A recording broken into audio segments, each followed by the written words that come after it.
Hello, everybody. Everybody have a good Thanksgiving? Yeah? All right.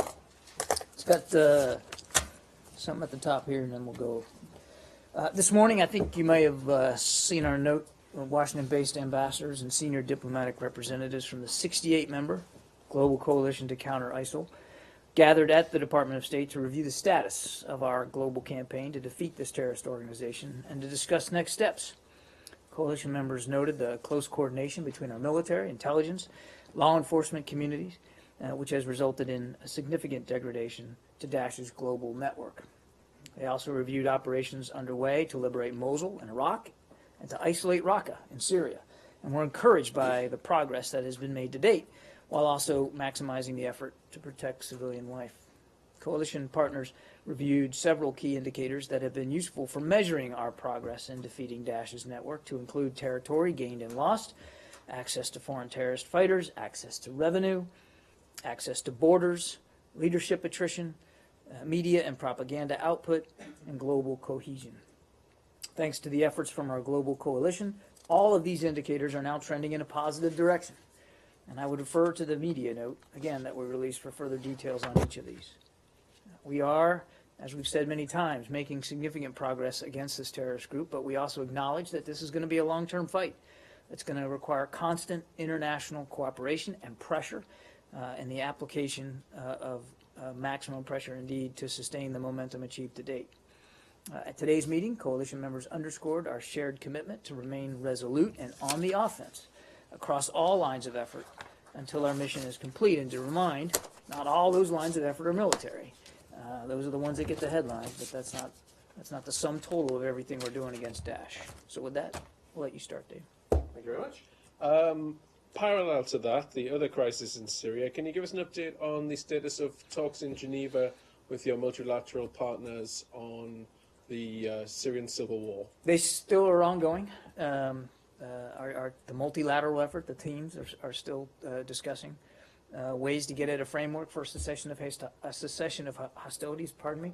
I don't have a specific readout to give you, as we've sort of avoided doing that day by day. But the talks are ongoing, and again, we wouldn't be there, we wouldn't be participating in them if we didn't think there was a reason to do so. As they continue, a good chunk of formerly rebel-held eastern Aleppo has fallen to regime forces. Is that something that you've brought up with your Russian partners in these talks? We haven't missed an opportunity to continue to raise our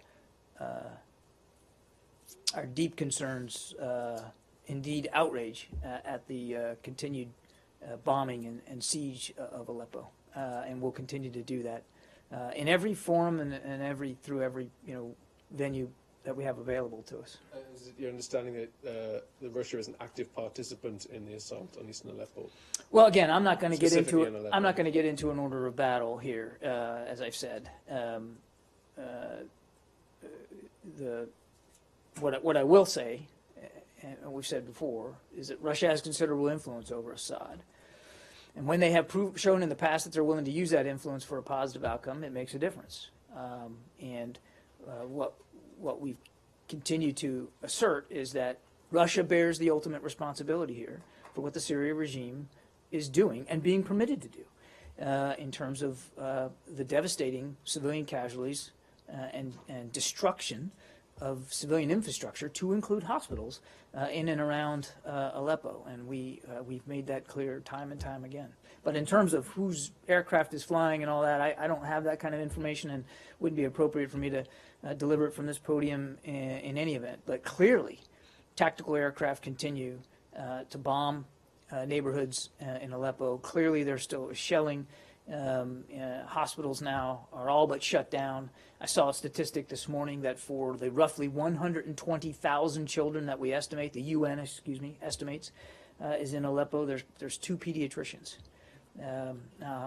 Unfortunately, many of the casualties that are being suffered by children don't necessarily need pediatric care, but it just goes to the point that medical professionals are increasingly at a loss to take care of just basic health necessities there in Aleppo. And I saw a quote from a resident of Aleppo that their concerns are now beyond just food and water. It's the slaughter, and slaughter was the word that this individual used.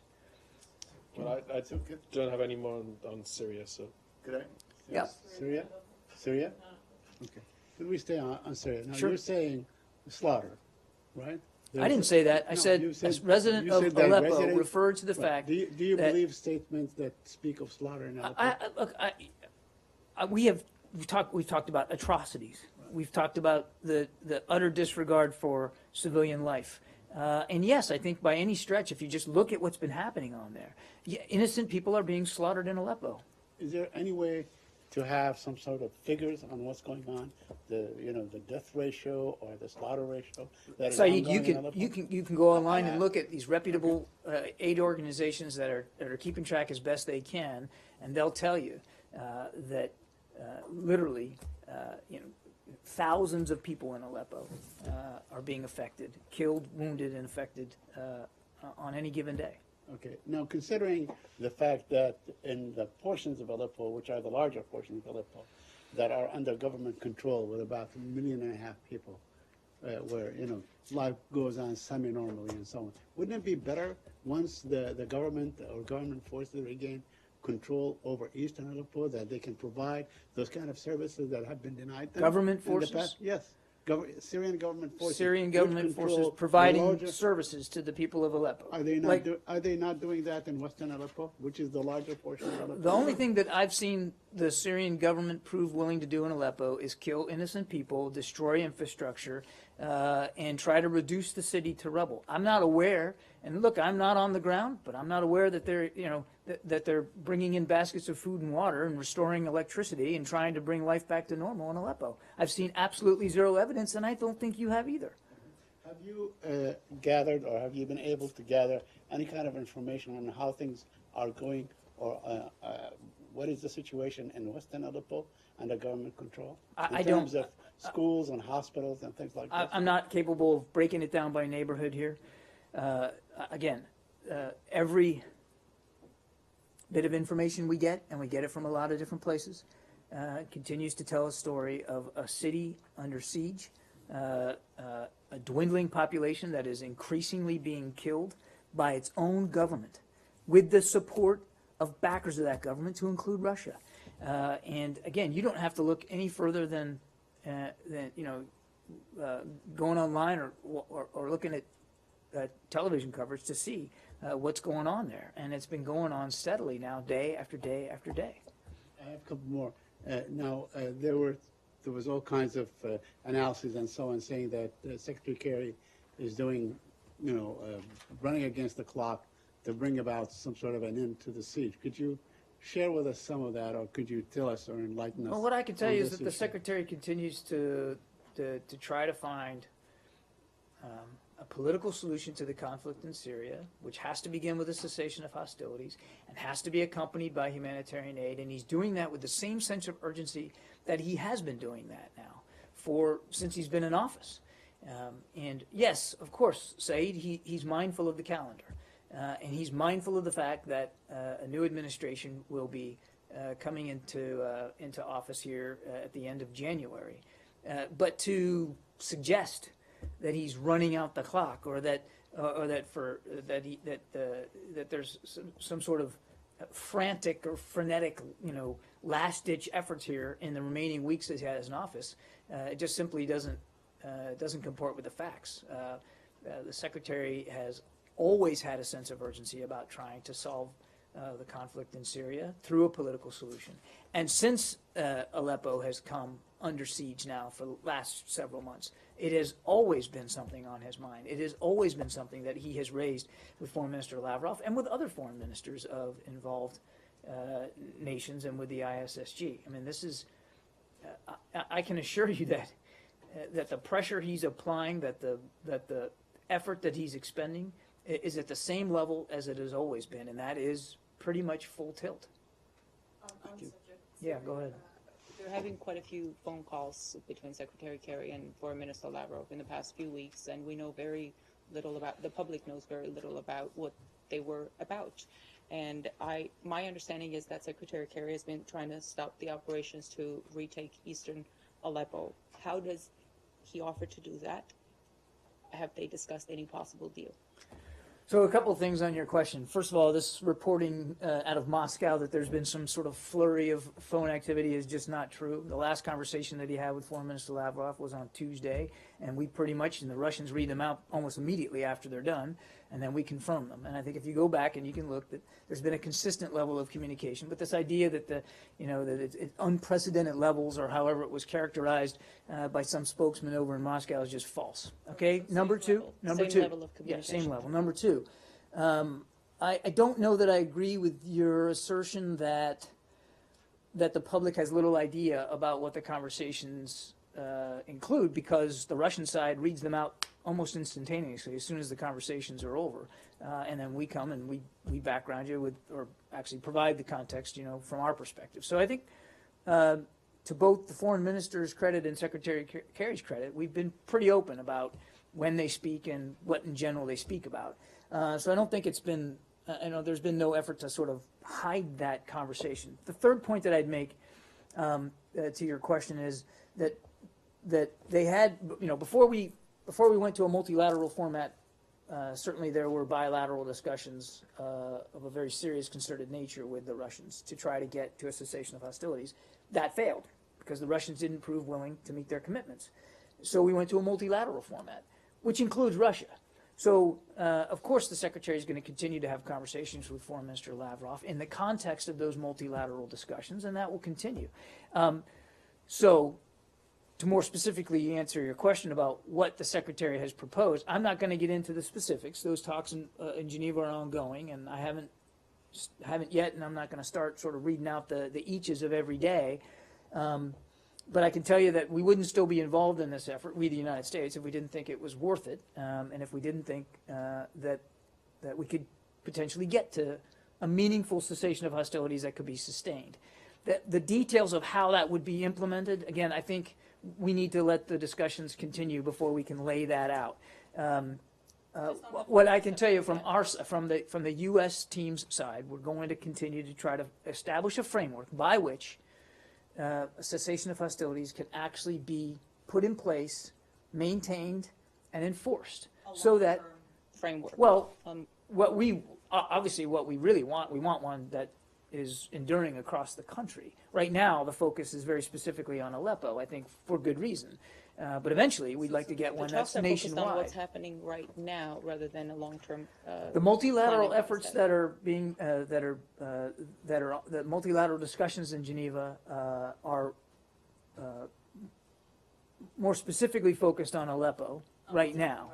Right now in Aleppo, yes, but they're done in the context of an effort, an honest effort to try to get something that is around the country and is more enduring. But right now, of course, everybody's focused on Aleppo. Is Secretary Kerry's focus on the humanitarian situation there, or is he also focusing on how to secure the Syrian opposition's hold on eastern Aleppo? His focus is on getting a cessation of hostilities in place, specifically in Aleppo, so that humanitarian aid can get in. None of it has.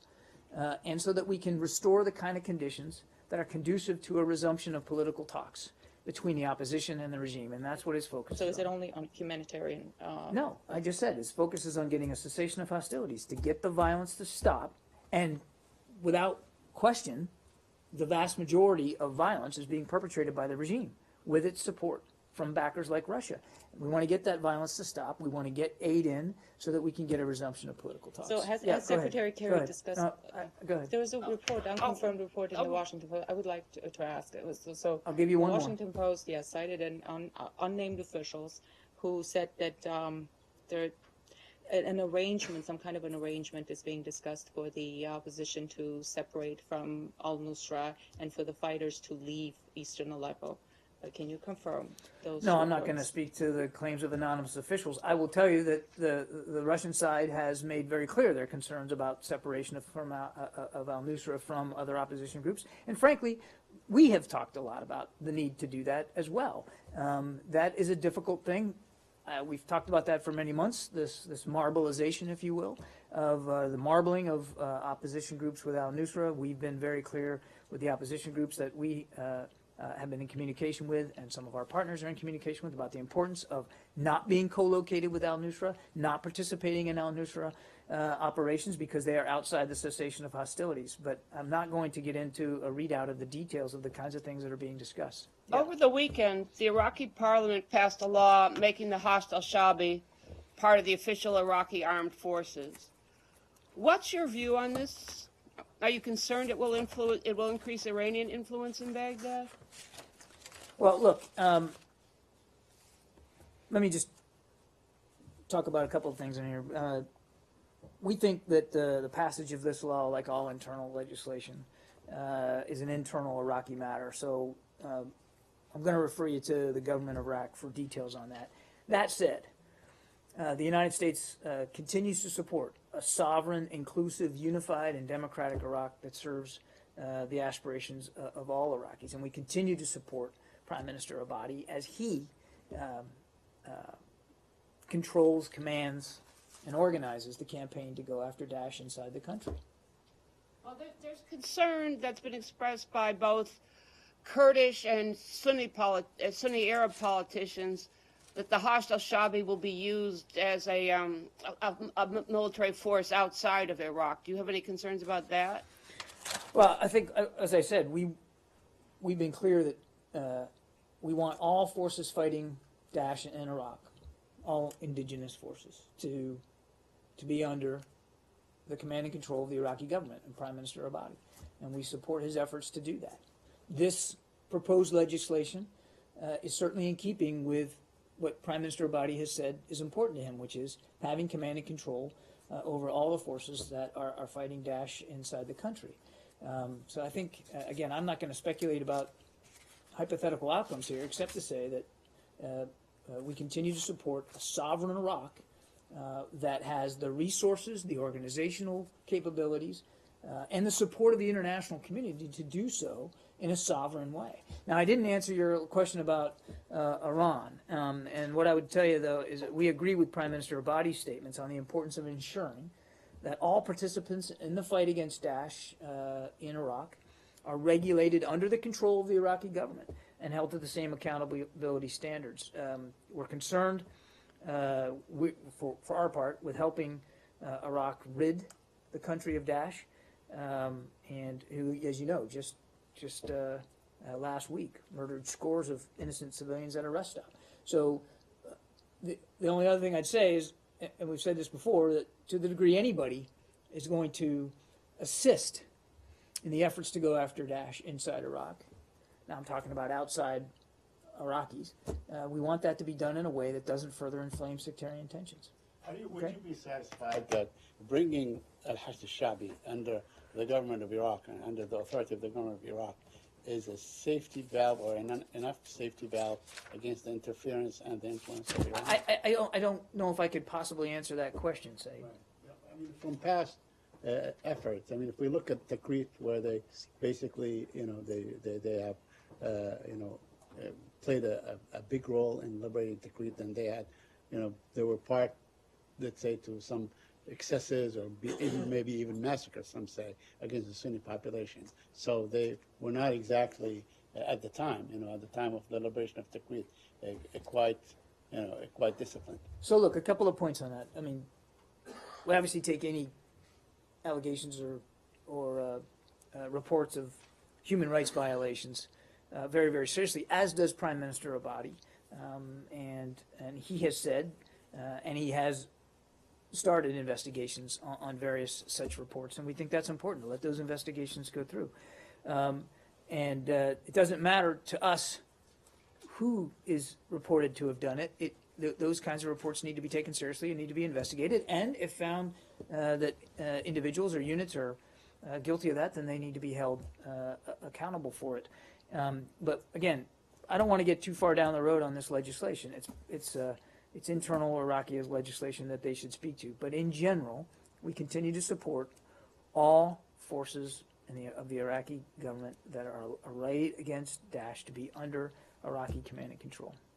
Okay? Do you not have concerns that including groups accused of human rights abuses under the control of the Iraqi government would alienate the Shia, the Sunni population and sort of lead to the same. No, of course we do. And like I said, we don't want anybody participating in this fight in a manner that would inflame sectarian tensions any more than they already are a problem. So yes, of course we have concerns about that. If this law were to be finalized and passed, would when it goes into effect, if it goes into effect, does this then affect the kind of assistance that the U.S. can give the Iraqi military? Well, I don't want to speculate here about an outcome we don't know is going to be the case, but we have very strict regulations, very strict laws that we have to obey when it comes to aid and assistance to foreign units. The Leahy Law, which I think you're familiar with, and we follow that law scrupulously. U.S. aid and assistance cannot and will not go to units that have been proven to have participated in human rights violations. We take that very, very seriously. So if you're asking me, could that be the case? Could units in the future, if they're found to be guilty of human rights violations, Iraqi units, could they be could be held aid and assistance suspended due to the Leahy Law? The answer is yes, of course. But I'm in no position right now to speculate that this law would lead to that outcome. Okay, we're just going to take it. We're going to take this one step at a time. I have a Philippines question, so I can. Follow up to that one. At present, the United States does not support militarily, say with air power, the Hashd al-Shaabi. If they become an official part of the Iraqi armed forces, would that change? I'm simply not able to speculate about tactical military operations. That's a better question for my colleagues at the Defense Department. I have a Philippines question. Philippines President Duterte said in a speech today that the United States had threatened to jail him in the International Criminal Court because of his drug war. Has the U.S. made that threat? I'm not aware of any such threat being made. No. A follow-up to that, then, Sure. BuzzFeed today reported that the police units in Manila and other parts of the Philippines that are still receiving training and funding from State Departments are engaged in this drug war, including the extrajudicial killings associated with that. Yeah, let me. As you mentioned, the Leahy Law, Senator Leahy has expressed concern as well. Of course. So a couple of things on that. And I think you've heard us state it before. We remain deeply concerned by reports of extrajudicial killings by or at the behest of government authorities in the Philippines. Historically, State Department-funded training has aimed to transfer the Philippine National Police into a modern, sustainable, democratic police force capable of effectively providing internal security in difficult conditions, while, of course, demonstrating respect for democratic principles and human rights.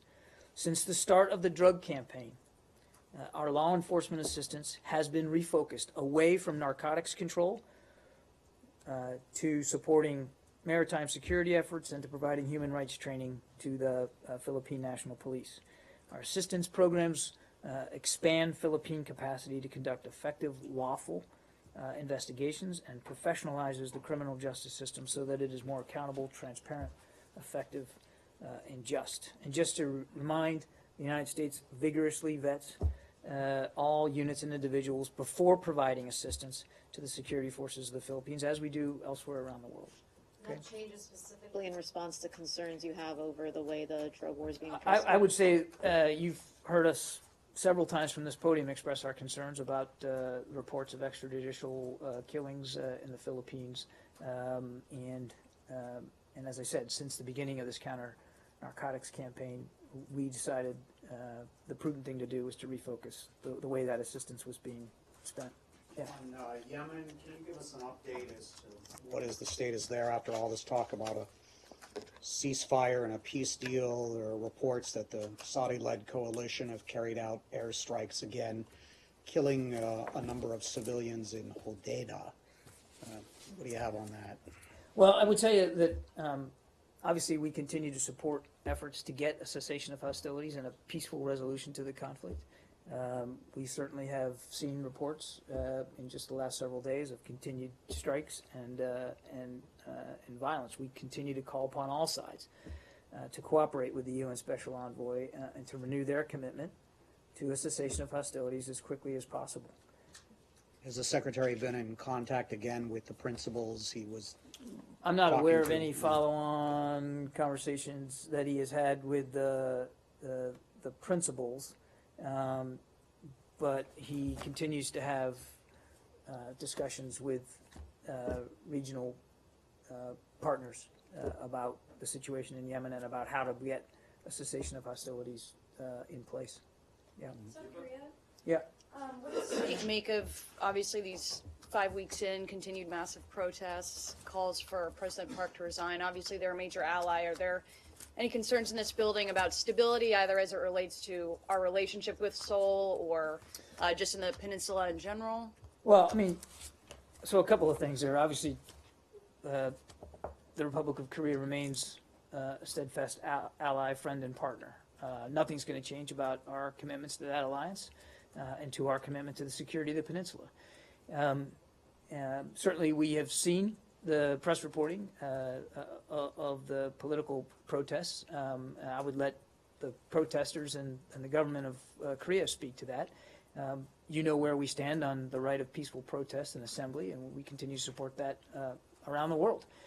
People should have the ability to go out and voice their concerns about government, but it doesn't change one iota our commitment to South Korea, to the government, to the people there, and to making sure that we continue to meet all our alliance commitments. Follow up on Korea. Go ahead. Has the State Department spoken to anybody within the South Korean government about the protests or concerns at all? I don't have any discussions to read out to you. I'm sure our embassy out there is in constant, as they are, daily contact with their counterparts there. But again, it's a democracy, and that's how democracies work. And people have that right and that ability, and they're exercising that right. And I think that's important. Do you have a reaction to the election of a new parliament in Kuwait on Saturday? And Kuwait, you guys are jumping me all over the place here, man. You got to give me a few seconds to find the right tab. Jeez whiz. Going from one part of the book to the next. We can stay on Korea. You want to stay on Korea? We congratulate Kuwait and its people on a successful holding of a national parliamentary election. National parliamentary elections, plural. Kuwait has long been a regional leader with respect to constitutional governance, as reflected by Saturday's free and competitive legislative elections. Yeah. Who's going to represent the United States at Fidel Castro's funeral and or memorial ceremony? I don't. I would refer you to my White House colleagues, as I understand it, as I came out here to the podium. No decisions had been made yet. Yeah. Stay close to Kuwait and Bahrain. Okay. The Bahrain Center for Human Rights is citing numerous violations of human rights in the last 10 days, including the enforced disappearance and targeting of women and human rights activists, the delay of the Nabil Rajab trial, arbitrary arrest, and so on, all week long. I mean, a whole number of things. So, first of all, are you aware, are you calling on the Bahraini government, your ally, to refrain from these violations? Well, look, I would say that we're aware of these reports. I think we've certainly made clear consistently our concerns over human rights in Bahrain to Bahraini leaders.